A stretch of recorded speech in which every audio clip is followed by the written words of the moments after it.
Shalom, selamat pagi. Mari kita memuji Tuhan. Ada sukacita. Haleluya. Puji Tuhan. Mulialah namamu Tuhan, berkat-Mu atasku melimpah. Mulialah namamu Tuhan,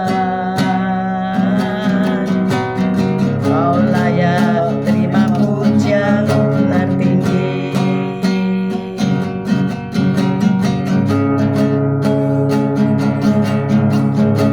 Mulialah namamu Tuhan, berkat-Mu atasku melimpah. Mulialah namamu Tuhan, Kau layak terima pujian tertinggi.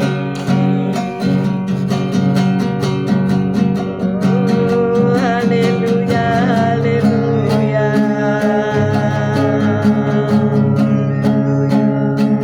Haleluya.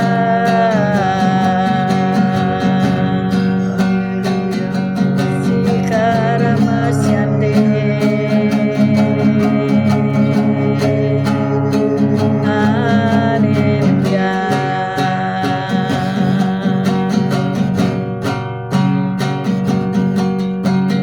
Mulialah namamu Tuhan,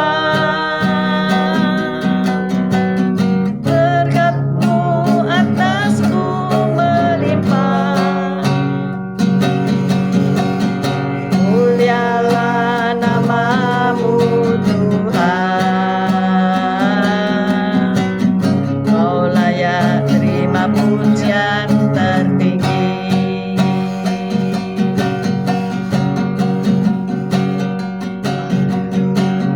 Kau layak terima pujian tertinggi. Kau layak terima pujian tertinggi. Kau layak terima pujian tertinggi. Haleluya, puji Tuhan. Selamat pagi Tuhan Yesus, Kau baik, Kau sungguh Allah yang sungguh sangat baik. Pagi hari ini Kau tetap menyertai kami dalam siaran gembala, siaran renungan pagi hari ini ya Tuhan Yesus. Sebentar lagi kami baca firman-Mu, merenungkan firman-Mu. Kau buka hati pikiran kami agar kami dapat menerima firman-Mu. Berikan roh pengertian bagi kami agar kami mengerti akan firman-Mu, dan berikan iman yang kuat bagi kami agar kami dapat melakukan firman-Mu dalam kehidupan kami ya Tuhan Yesus. Serahkan kehidupan kami sepanjang hari ini bersama semua rekan-rekan peserta daripada renungan pagi hari ini ke dalam tangan-Mu, di dalam kuat kuasa-Mu, di dalam perlindungan-Mu, di dalam penyertaan-Mu, di dalam kasih-Mu, juga di dalam berkat-Mu ya Tuhan Yesus. Dan Kau tetap berikan kesehatan, kekuatan bagi tubuh kami, agar kami dapat melayani Kau lebih lagi. Dalam nama Yesus kami sudah berdoa dan ucap syukur. Amin, amin, amin. Haleluya, puji Tuhan. Halo, selamat pagi semuanya. Mari kita baca Amsal 15 ayat 1 sampai 4. Amsal ayat 15 1 sampai 4. Amsal 15 ayat 1. Demikian bunyi firman Tuhan. Jawaban yang lemah lembut meredakan kegeraman, tetapi perkataan yang pedas membangkitkan marah. Lidah orang bijak mengeluarkan pengetahuan, tetapi mulut orang bebal mencurahkan kebodohan. Mata Tuhan ada di segala tempat, mengawasi orang jahat dan orang baik. Lidah lembut adalah pohon kehidupan, tetapi lidah curang melukai hati. Dilanjutkan ayat 25. Amsal 15 ayat 25. Rumah orang congkak dirombak Tuhan, tetapi batas tanah seorang janda dijadikannya tetap. Rancangan orang jahat adalah kekejian bagi Tuhan, tetapi perkataan yang ramah itu suci. Siapa lobah akan keuntungan gelap mengacaukan rumah tangganya, tetapi siapa membenci suap akan hidup. Hai orang benar, menimbang-nimbang jawabannya, tetapi mulut orang fasik mencurahkan hal-hal yang jahat. Amin. Haleluya, situlah. Amin. Kita baca sekali lagi Amsal 15 ayat 4. Amsal 15 ayat 4. Lidah lembut adalah pohon kehidupan, tetapi lidah curang melukai hati. Amin. Amin, amin, amin. Tema kita pagi ini adalah coretan-coretan dinding yang bernada positif. Seberapa banyak kita melalui jalan-jalan, melalui lorong-lorong, melalui tempat-tempat yang penuh dengan tembok dan dipenuhi dengan coretan-coretan ya. Saya rasa di semua negara ada seperti ini ya. Kalau mungkin negaranya tertib, lebih tertib, diberikan gambar-gambar yang lebih indah ya. Tapi semua isinya adalah coretan hati manusia yang berawal dari kepahitan ya. Kalau saudara baca itu di dinding-dinding di Surabaya atau di Sidoarjo ada mengenai pesan-pesan kepada tim sepak bolanya dan sebagainya ya. Nah, Sebastian Junger menjelajahi Amerika Serikat dan menulis tentang pengalamannya di sana.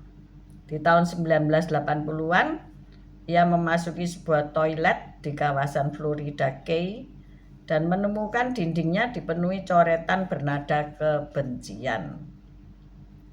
Sebagian besar coretan itu ditujukan kepada para imigran Kuba.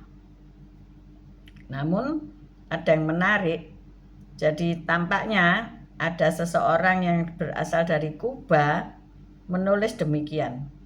Puji Tuhan, sebagian besar orang yang ketemui di negara ini begitu hangat, peduli, dan menerimaku di tahun 1962. Jadi 18 tahun yang lalu ia diterima dengan baik. Kemudian Junger mencatat hal-hal terburuk dan terbaik tentang Amerika hadir berdampingan di dinding toilet pria itu.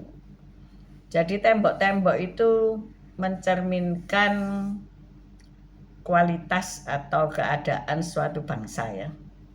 Jadi kalau kita melihat tembok yang dipenuhi dengan sumpah serapah dan sebagainya, itu menunjukkan bagaimana lingkungan tersebut adanya. Jadi bagaimana sih seharusnya kita menanggapi pesan-pesan beracun yang kerap muncul di sekitar kita itu? Maka kitab Amsal memberikan nasihat yang bijak. Ayo kita baca. Pasal 15 ini ayat 2, dimulai ayat 2 ya. Amsal 15 ayat 2. Lidah orang bijak mengeluarkan pengetahuan, tetapi mulut orang bebal mencurahkan kebodohan. Mata Tuhan ada di segala tempat mengawasi orang jahat dan orang baik. Lidah lembut adalah pohon kehidupan, tetapi lidah curang melukai hati. Kita baca ayat 28. Ayat 28. Amsal 15 ayat 28. Hati orang benar menimbang-nimbang jawabannya, tetapi mulut orang fasik mencurahkan hal-hal yang jahat. Nah, amin. Jadi di sini kita belajar dari Salomo ya. Apakah Anda menemukan di daerah Anda itu sumpah serapah di tembok-tembok kota, atau ucapan-ucapan kebencian di tembok-tembok kota, atau ucapan yang memberi semangat di tembok-tembok kota ya. Di Cina itu ada suatu kota yang didirikan patung suami istri yang korup, dengan posisi dia menunduk ya, jongkok menunduk di suatu tempat, dikasih patung itu, dan semua orang bisa, kalau orang itu membenci korupsi, dia pukul patung itu sampai patung itu hancur dan beberapa kali diganti yang baru. Dihancurin ya, saking jengkelnya. Jengkel ini korup, suami istri korup semua, pejabat negara korup. Jadi mereka orang yang membenci korupsi dihancurkan ini. Jadi Pukuli patung sampai hancur. kita juga pernah ya ada patung polisi ya, masih ada enggak ya? Ada masih patung Masih polisi. ada ya. Iya.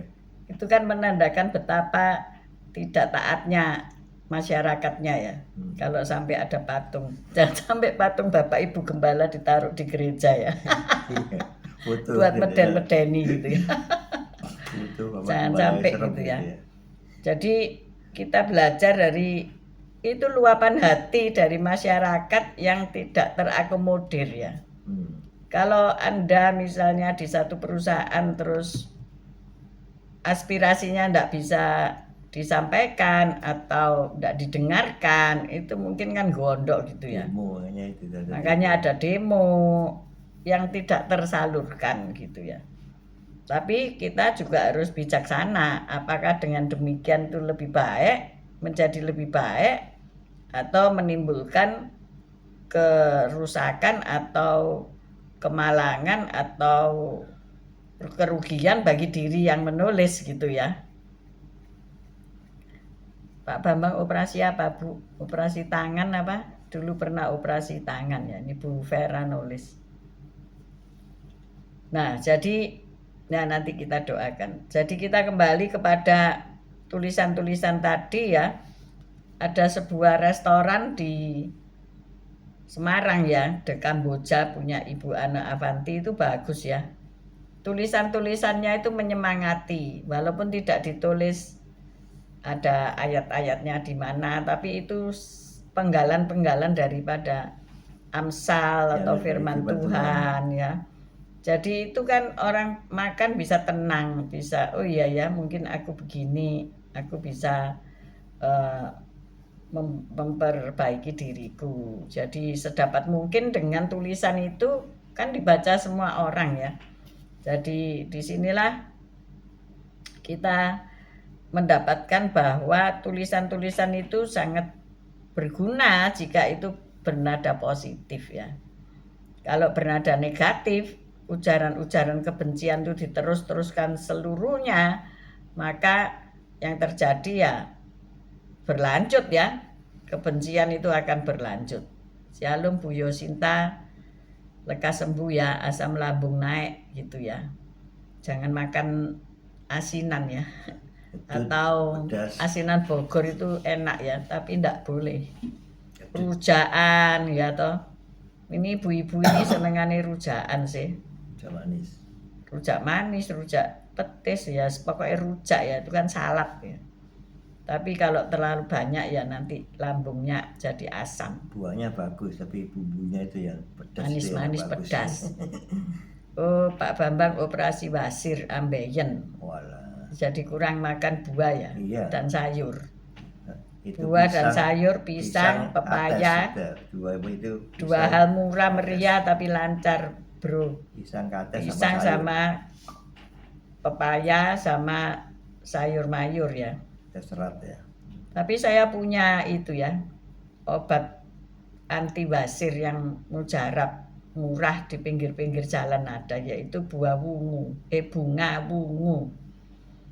Ibu saya juga punya wasir sampai dioperasi tapi yo pancet, nanti keluar lagi ya, karena itu pola makan. Ibu saya tidak suka kuah, tidak suka apa sih, suka keringan ya, nasi empal gitu suka lah, itu menyebabkan wasirnya tumbuh. Itu pakai daun pungu itu ya, diremet-remet terus ditaruh di bagian luka. Kalau nggak mau seperti itu digodok ya, daun pungu 7 lembar itu digodok, nanti 2 gelas dijadikan 1 gelas, tiap pagi dan sore diminum, pasti wasirnya mengecil ya. Ya enggak apa-apa, sudah dioperasi ya beres perkara. Tapi kalau terus enggak makan buah lagi ya kumat meneh. Jadi di sini kembali ke firman Tuhan, tanggapan kita terhadap tulisan-tulisan itu bagaimana ya. Tadi ada seorang yang menanggapi dengan kebaikan ya, mengingatkan bahwa tidak semua orang Kuba itu jahat. Imigran Kuba itu jahat, tetapi imigran Kuba itu juga baik, akhirnya juga diterima oleh orang-orang Amerika itu ya. Kalau baik ya pasti diterima lah ya. Kadang-kadang stigma itu distempelkan ke semua bangsa ya. Misalnya, mohon maaf ya, kalau medunten itu mungkin kurang bersih gitu ya, itu distempelkan. Padahal tidak semua madas itu tidak bersih ya, karena itu tergantung dari pendidikan, dari karakter manusianya, suka bersihan apa jorok. Tapi kalau kata-kata pada umumnya itu langsung dicap, distempel ya. Nah itu masalah. Ayo kita yang punya firman itu bisa meluruskan ya. Jadi tanggapan yang sabar selalu menjadi kunci. Kita baca ayat 28 tadi. Amsal 15 ayat 28. Hati orang benar menimbang-nimbang jawabannya, tetapi mulut orang fasik mencurahkan hal-hal yang jahat. Hati orang baik itu, orang benar itu, sebelum menjawab itu ditimbang-timbang dulu ya. Jawaban saya ini melukai orang lain apa enggak. Jangan spontan terus langsung dijawab gitu ya. Nanti Ya. ditimbang-timbang dulu ya. Itu karena hatinya juga sama, Itu iya. posisi Kalau sama. hatinya jahat Udah ya, kemerungsung keluarlah ya. yang keluar kata-kata yang jahat pastinya. Nah, jadi orang ini dari terjemahan lain, orang yang benar berpikir dahulu sebelum berkata-kata. Nah ini, kadang-kadang nulis di medsos itu kan cepet ya nulis dek, tapi mohon dibaca ulang ya. Seringkali saya menulis, mengomentari yang lucu-lucu, tapi saya baca ulang. Nanti nggak gegeran, wes nggak usah komen gitu ya. Hapus aja ya. Sudah puas kan ngetik, pokoknya sudah ngetik, tapi belum tentu di-send gitu ya. Sudah puas ngetik, tapi jangan sampai salah tekan ya. Ya wes dihapus aja gitu ya. Jadi bagaimana Allah dapat menggunakan kata-kata kita saat kita memohon kepadanya agar menolong kita memikirkannya terlebih dahulu sebelum mulut, pena, atau jari kita menumpahkan kata-kata yang berbisa dan penuh kebencian kepada sesama. Seorang teman berkata demikian. Oh, suami saya itu sangat benci dengan orang Chinese ya. Nah, pasalnya apa? Saya katakan gitu. Ya enggak tahu, dia itu paling benci lihat film-film Cina ya. Film-film silat gitu loh. Pokoknya dia benci, nggak ada dasar dan pokoknya benci. Saya pikir ya itu karena stigma aja ya. Dulu memang orang Cina kan dibenci. Karena apa? Zaman Belanda dijadikan mediator ya. Jadi dia yang diangkat jadi juru gitu ya, juru bicara, juru ini, juru itu, jadi akhirnya jadi dibenci gitu ya. Dan juga di era Orde Baru tidak diberi format pekerjaan yang merata ya. Mereka hanya disuruh berdagang aja ya. Ingat-ingat dulu Pak Sutanto ini mau masuk ke kedokteran disuruh apa? Berdagang ya. Hah? Iya. Lupa saya yang iling. Oh kamu ya, kamu lebih baik berdagang aja katanya. Ya akhirnya orang yang cuma fokusnya dagang ya akhirnya jadi konglomerat gitu ya, bener nggak ya? Kalau semua orang Cina pandai berdagang karena apa? Ya memang disuruh berdagang sama di negara kita itu. Ya, ekonomi jadinya dikuasai. Akhirnya dia menguasai ekonomi karena jadi sultan ya. Jadi sangat kaya. Masuk jadi PNS tidak bisa, jadi TNI tidak bisa, dokter dibatasi, tidak bisa, jadi kedokteran spesialis sekarang juga dibatasi. Jadi ya akhirnya ya bekerja terus ya, kumpulin uang terus. Karena setiap hari pagi siang malam dodolan bekerja ya, jualan, ya duit akeh pasti gitu ya. Tapi ketika Orde Baru tumbang dan krisis moneter terjadi, nah saya melihat itu lucu ya, kepengen ketawa.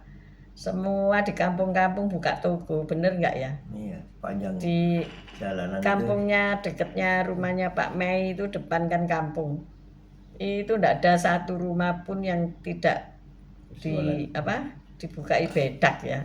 Dalam arti ono sing dodol makanan lah, ada sing dodol sayuran lah, Ada yang buka 24 jam saking kemendenge. Ya toh, toko Madura itu buka 24 jam, semua ada di situ lah. Ya itu. Akhirnya semua berdagang kan. Akhirnya semua rumah jadi ruko kan. Bener nggak? Dulu seingat saya di Jalan Kertajaya, Dharma Husada itu kan rumah tinggal itu semua ya. Jalan Raya Darmo itu bahkan nggak boleh itu buat apa peruntukannya menjadi usaha. Tapi sekarang apa? Jadi kuliner lah, Perbankan. jadi bank lah, tempatnya uang lah. Semua jalan jadi ruko ya. Jadi hari ini kalau mau beli rumah mendingan beli ruko aja ya. Bawa ruko atas rumah gitu loh ya. Itu wis paling enak karena orang-orang Cina itu dulu belum mandi wis buka toko, bener nggak? Saya inget itu ya. Bahkan waktu tidur siang ditotok tok tok tok beli apa karet gelang lo mateng kon. Bangun enak-enak tidur bukain pintu tiba-tiba beli karet gelang. Mereka sudah suka tinggal di ruko. Mereka walaupun mereka punya tanah, ini ada 3 bidang tanah kosong di depan rumah saya ini. Ada yang mau bangun, Pak dibangun apa? Oh, enggak Pak, wis enak di toko gini. Jadi mereka sudah hidup dengan pola yang terfokus ya, mati hidup di ruko, mati hidup berdagang gitu, enggak ada lain gitu ya. Jadi, nah inilah makanya kalau kita menghendaki sesuatu yang baik, kita harus mengucapkan yang baik gitu ya. Jadi kalau kita mempersilahkan anak-anak kita memilih bidang yang kita sukai, ya kita perkatakan, mungkin jadi perawat lah, mungkin jadi bidang kesehatan dan semua bidang kan sudah terbuka ya. Tidak, pokoknya WNI sudah terbuka lah semua bidang, walaupun adalah kita tidak memungkiri ada diskriminasi kecil ya di sana sini, ya itu wajar, di seluruh dunia pasti ada diskriminasi, itu ada. Seperti ini loh, coretan dinding ini ya, kan kita tahu di semua negara pasti ada sisi-sisi yang tidak enak, itu pasti ada. Kalau saya ingat kembali sama anak anjingnya Pak Yusak ya, yang warna krem cuma 1, semua 3 warna hitam. Padahal mamanya krem, bapaknya krem. Jadi si 3 hitam ini akhirnya yang 2 dikasihkan yang punya anjing jantan, yang 1 hitam dipelihara Pak Yusak. Apa yang terjadi? Ya dibully hitam ini karena ada 2 krem 1 hitam ya. Saya pikir-pikir kok ngerti ya. Dia enggak buta warna ya ternyata ya. Ternyata binatang pun ada ya diskriminasi ya. Jangan kata orang yang punya kecerdikan, yang punya AI, yang punya apa, ya bisa jadi jahat dan baik. Maka itu di bumi ini selalu ada hitam dan putih, ada yang jahat, ada yang baik. Tergantung kita mau ngikut yang mana, kita mau ngikut yang hitam, apa kita mau ngikut yang putih. Semua bangsa juga ada diskriminasi. Coba Bu Lili di New York, ayo. Adanya di Chinatown kalau mau berdagang ya. Terus kalau di tempat-tempat eksklusif kira-kira boleh apa enggak, kecuali miliarder gitu ya. Pasti ada lah menurut saya loh ya, enggak tahu Bu Lili merasa apa enggak. Pemiliknya enggak pernah mau tampil. Pemiliknya masalahnya enggak muncul, saudara-saudara ya. Tidak tahu itu punya siapa ya. Iya, jadi disinilah kita belajar bahwasanya Tuhan memandang kita, mata Tuhan ada di mana-mana.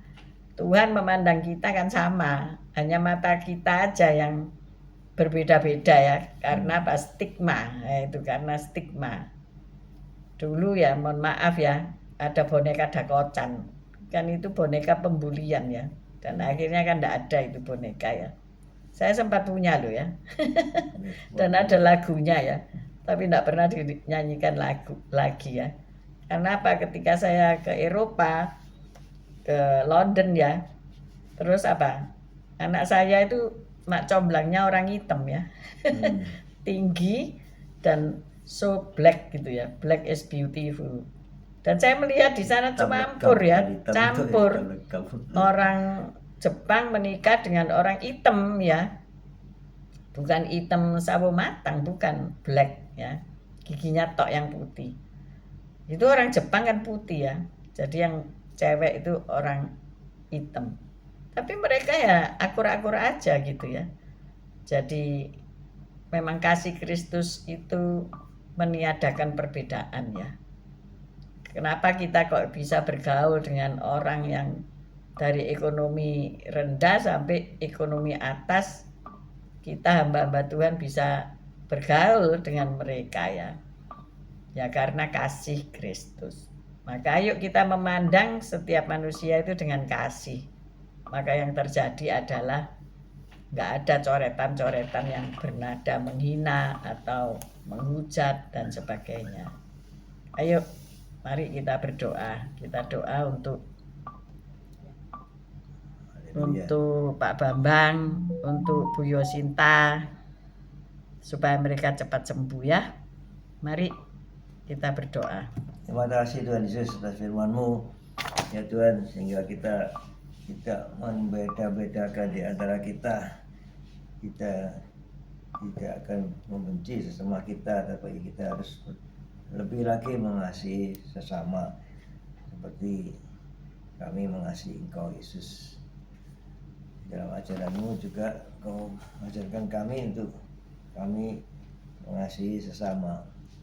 Terima kasih Tuhan Yesus atas ajaran kasih-Mu, sehingga kami hidup penuh kasih, kami bisa bergaul dengan semua orang, dan kami bisa memperbaiki diri kami untuk kami bisa berlaku banyak sabar, lemah lembut untuk menghadapi orang-orang di sekitar kita. Kita tidak menjadi jahat, kita tapi menjadi benar, menjadi baik, sehingga kita bisa diterima di semua lingkungan, dan disitulah Injil disampaikan dan kita bisa memenangkan jiwa bagi kerajaan-Mu ya Yesus. Terima kasih Tuhan, haleluya, amin. Bapak, kami mengucap syukur, terima kasih kalau Pak Bambang operasi wasir dan sembuh. Itu semua karena kasih anugerah-Mu Tuhan. Walaupun operasi itu sangat sakit dan bahkan sangat menderita ketika tiap pagi harus buang air besar, Tuhan tolong sehingga Pak Bambang tidak merasakan sakit, sehingga dipulihkan dengan cepat. Tuhan tolong agar pola hidup dan pola makan Pak Bambang bisa berubah sehingga tidak kambuh lagi wasirnya. Kami juga berdoa untuk Yosinta yang asam lambungnya lagi naik tinggi. Tuhan tolong redakan stresnya sehingga asam lambung bisa normal kembali, supaya dia tidak makan makanan yang kecut-kecut dan dia dapat menguasai dirinya dalam hal makan minum, dan supaya tidak telat makan, tetapi walaupun bekerja keras tetapi makan dulu. Tuhan tolonglah mereka semuanya. Kami berdoa untuk mereka yang saat ini sedang pemulihan terapi, Pak Gembala yang mengalami frozen shoulder, dan juga Pak Simeon. Tuhan tolonglah mereka. Juga Ibu Rosi Line Dance yang sedang sakit di rumah sakit karena gejala jantung akibat diabetes dan makanan minuman yang dimakan asam lambungnya naik. Tuhan tolong semuanya. Untuk Raven yang juga kecelakaan di rumah sakit, mungkin tulangnya perlu dioperasi dan sebagainya, Tuhan tolong. Tuhanlah yang menyediakan dana, Tuhanlah yang menyembuhkan. Tuhan, terima kasih untuk perhimpunan di pagi hari mendengarkan renungan firman Tuhan, dan kami mendapatkan pencerahan-pencerahan.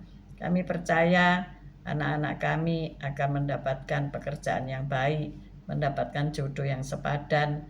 Cucu-cucu kami dapat sekolah dengan baik, mendapatkan pengetahuan tentang Allah dengan baik, pengertian yang benar tentang Yesus. Kami mengangkat kedua belah tangan kami untuk menerima berkat Tuhan.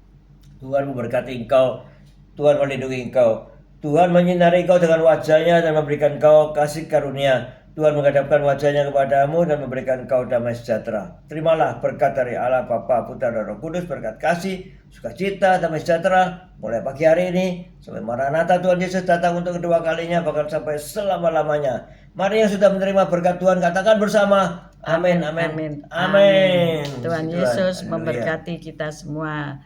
See you tomorrow guys. Bu Lili, Pak Yohanes, Bu Foni, Pak Hartono, Yosinta, Bu Nurmala, Moana Mikel, Pak Martin, Bu Febi, Pak Budi Utomo, Bu Wanda, Bu Lasma, Bu Vera, Pak Bambang, Pak Yusak, Bu Ineke, Pak Mei, Bu Ruli, Tasya, Elo, Bu Titik Sulistiani, Pak Simeon, Bu Simeon, Bu Elias, Pak Elias, Bu Ruth Sugiyarti, Pak Saiman, semua yang sudah bergabung, yang tidak sempat disebutkan, Tuhan Yesus memberkati kita semuanya.